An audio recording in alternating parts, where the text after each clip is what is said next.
అధ్యక్ష సభ్యులు మన మదనపల్లి కలెక్టరేట్ కార్యాలయంలో జరిగిన అగ్ని ప్రమాదం గురించి చెప్పున్నారు అధ్యక్ష. యాక్చువల్గా ఆ విషయంలో అధ్యక్ష ఆర్డీఓ మురళి, అదేవిధంగా కొత్త RDO Hariprasad, junior assistant Gautam Raj, వీళ్ళ ముగ్గురిని కూడా సస్పెండ్ కూడా చేయడం జరిగింది అధ్యక్ష. ముఖ్యంగా గౌతమ్ రాజ్ని కూడా అరెస్ట్ చేయడం జరిగింది, జూనియర్ అసిస్టెంట్ని. ఏదైతే ఇప్పుడు అక్కడ ఉన్న ఎస్పీ గారు ముందు అన్నమయ్య ఎస్పీ గారు అధ్యక్ష దాని కేసుని డీల్ చేయడం జరిగింది. అందులో కొన్ని సస్పీషియస్ ఇష్యూస్ ఉండడం బట్టి దాన్ని సిఐడి కూడా పంపించడం జరిగింది అధ్యక్ష. సుమారుగా వాళ్ళందరూ కూడా పెద్దిరెడ్డి గారు రామచంద్రారెడ్డి పాత ఎక్స్ మినిస్టర్ గారి తాలూకా అనుచరులు, అదేవిధంగా అందులోని అతని తాలూకా పిఏ తుకారాం, అదేవిధంగా మాధవ్ రెడ్డి.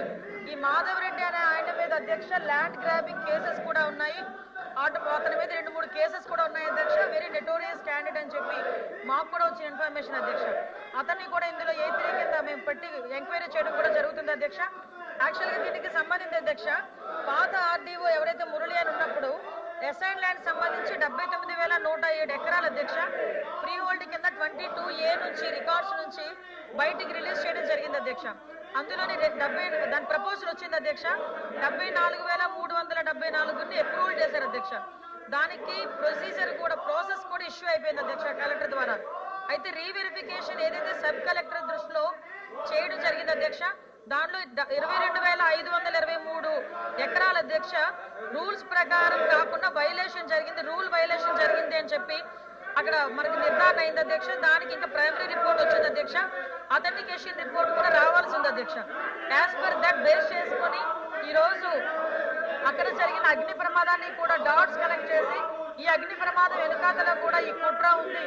ఏదైతే ల్యాండ్ ని వాళ్ళు తీసుకోవాలి, వాళ్ళు ల్యాండ్ గ్రాబింగ్ చేయాలి, కొన్ని వేల ఎకరాలని పెద్దిరెడ్డి రామచంద్రారెడ్డి అదేవిధంగా వాళ్ళ కో బ్యాచ్ ఏదైతే ఉందో వాళ్ళందరూ కూడా దీన్ని తీసుకోవాలి, ల్యాండ్ గ్రాబ్ చేయాలని చెప్పి వాళ్ళు చేసిన ఈ భూ ఆక్రమణలకి పర్యవసానంగానే తెలిసిపోకుండా తిరిగి వాళ్ళు ఎక్కడ దొరుకుతారో అని ఏదో అంటారు కదా, దొంగల్లాగా వాళ్ళు వ్యవహరించి ఈ అగ్ని ప్రమాదం విషయంలోని కూడా వాళ్ళ హస్తం ఉందని చెప్పి ప్రైమరీ ఎంక్వైరీ రిపోర్ట్ లో వచ్చింది అధ్యక్ష. దాని డీటెయిల్ ఎంక్వైరీ కూడా ఈ రోజు సిఐడి చాలా త్వరితగతిన చేస్తుంది. అన్ని విషయాల్లోని కూడా అక్కడ అగ్ని ప్రమాదం ఎలా జరిగింది, అగ్ని ప్రమాదం చేయడానికి కారణాలు ఏంటి, అవన్నీ కూడా సిఐడి వాళ్ళు చాలా క్లియర్ గా ఇన్వెస్టిగేషన్ చేస్తున్నారు అధ్యక్ష. ఒక విషయం మాత్రం చెప్పగలను అధ్యక్ష, ఏదో మేము తప్పు చేసేసాము, అక్కడున్న సాక్ష్యాలను చెరిపేస్తానో లేకపోతే అక్కడున్న ఫైల్స్ ని దగ్ధం చేసేస్తానో మేము బయటపడిపోతాము అని మాత్రం అనుకోవడం అన్నది చాలా పెద్ద పొరపాటు అధ్యక్ష. ఇక్కడున్నది ఎఫిషియన్సీ ఉన్న ఆఫీసర్స్ ఉన్నారు, సిఐడి ఆఫీసర్స్ ఉన్నారు, గవర్నమెంట్ చిత్తశుద్ధితో ఉంది. ముఖ్యంగా గవర్నమెంట్ తాలూకా ఎజెండా కూడా పేదల్ని భూములు రక్షించాలి అనే ఎజెండా కూడా ఈరోజు గవర్నమెంట్ వాళ్ళ మీద చిత్తశుద్ధితో పనిచేస్తుంది అధ్యక్ష. తప్పు చేసిన వాడు ఎవరైనా ఏ పొజిషన్ లో ఉన్నా డెఫినెట్ గా శిక్ష పడి తీరుతుంది అధ్యక్ష, అందులో అనుమానమే లేదు. ఆ విషయంలో సిఐడి కూడా చాలా క్లియర్ గా పనిచేస్తుంది, చాలా త్వరితగతిన పనిచేస్తున్నారు. సిఐడి వాళ్ళు యాజ్ ఎల్ యాజ్ పాసిబుల్ నివేదిక కూడా ఇస్తారు అధ్యక్ష. ముఖ్యంగా ఇందులో ఎవరైతే ఇన్వాల్వ్ అయ్యి ఉన్నారో వాళ్ళందరితో కూడా ఎంక్వైరీ జరుగుతుంది అధ్యక్ష. చాలా మంది ఇళ్లను కూడా సోదా చేయడం జరిగింది, చాలా ఫైల్స్ కూడా వాళ్ళ ఇళ్లలో కూడా దొరికినాయి. As per that norms CID enquiry జరుగుతుంది. ఇంతకు మించి తొందరగా మేము చెప్పాలన్నా కూడా ఆల్రెడీ ఎంక్వైరీలో ఉంది కాబట్టి ఈ విషయాన్ని ఇంతవరకు మేము చెప్తున్నాం అధ్యక్ష. యాజ్ ఎల్ యాజ్ పాసిబుల్ ఎవరైతే తప్పు చేశారో, ఎవరైతే పేదల భూములు కొట్టేయాలి అని అనుకుంటున్నారో, పేదల భూముల్ని స్వాధీనం చేసుకుందామని అనుకుంటున్నారో వాళ్ళందరికీ కూడా అతి త్వరితగతిన వాళ్ళందరికీ కూడా శిక్ష పడుతుందని సభ ద్వారా తెలియజేసుకుంటున్నాను అధ్యక్ష.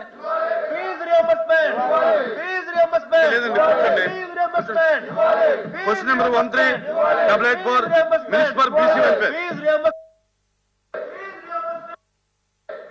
ధన్యవాదాలు అధ్యక్ష. ఒకటో ప్రశ్నకు అవునండి, రెండో ప్రశ్నకు నాణ్యతమైన నూలు మరియు వాటి విక్రమాల అర్హత కలిగిన చేనేత కార్మికులకు ఏజెన్సీల సబ్సిడీ ధరలు అందుబాటులో ఉంచడానికి జాతీయ చేనేత అభివృద్ధి సంస్థ NHDC ద్వారా భారత ప్రభుత్వం ముడి సరుకులకు సరఫరా పథకాన్ని రా మెటీరియల్స్ సప్లై స్కీమ్ అమలు చేయబడుతున్నది. ఈ పథకం కింద పరిణాత్మక పరిమితులతో 15% ధర సబ్సిడీ మరియు సిల్క్ నూలుకు 1% జూటు పీచ్ నూలుకు 10% మరియు సాధారణ అమ్మకాలకు 2.5% చొప్పున రవాణా సబ్సిడీ అంశం కింద సరుకు రవాణా తిరిగి చెల్లింపుకు అందించబడుతున్నది. ఈ ప్రయోజనాలు వ్యక్తిగత చేనేత కార్మికులకు, స్వయం సహకార సంఘాలకు, JLG మరియు సహకార సంఘాల నేత సభ్యులకు, చేనేత ఉత్పత్తిదారులకు, కంపెనీ మరియు చేనేత వ్యవస్థాపకులకు అందుబాటులో ఉంటాయి.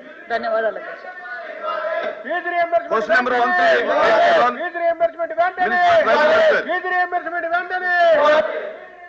అధ్యక్ష, గౌరవ మంత్రి గారు డిమాండ్స్ మూవ్ చేసేదానికి అసెంబ్లీకి వెళ్ళారు అధ్యక్ష. సో నెక్స్ట్ సెషన్ లో తీసుకుంటాం. థ్యాంక్ యూ అధ్యక్ష. Question number 13, 8.7. Payawal Keshri. Chairman sir, Andhra Pradesh పునర్వ్యవస్థీకరణ చట్టంలోని 9 మరియు 10 షెడ్యూళ్ల కింద గల ఆంధ్రప్రదేశ్ కు చెందిన ఆస్తులు, సంస్థలు, వాటి వివరాలు ఏమి అనేటువంటిది ప్రశ్న అధ్యక్ష.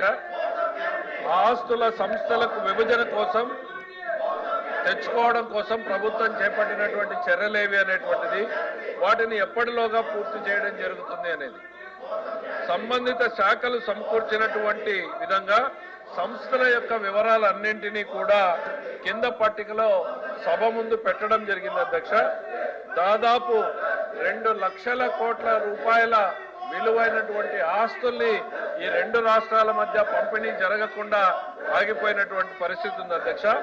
ఇందులో ప్రధానంగా మనకి 24,000 కోట్ల రూపాయలు ఏదైతే విభజించాల్సినటువంటి షెడ్యూల్ 9 ప్రాపర్టీ ఆస్తులు ఉన్నాయో దాంట్లో డివిజన్ కాకోకుండా మిగిలిపోయి ఉన్నాయి అధ్యక్ష.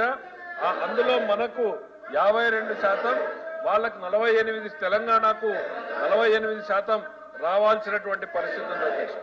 దాని ప్రకారం చూస్తే 13,931 కోట్ల రూపాయల్ని మనం క్లెయిమ్ చేశాం అధ్యక్ష.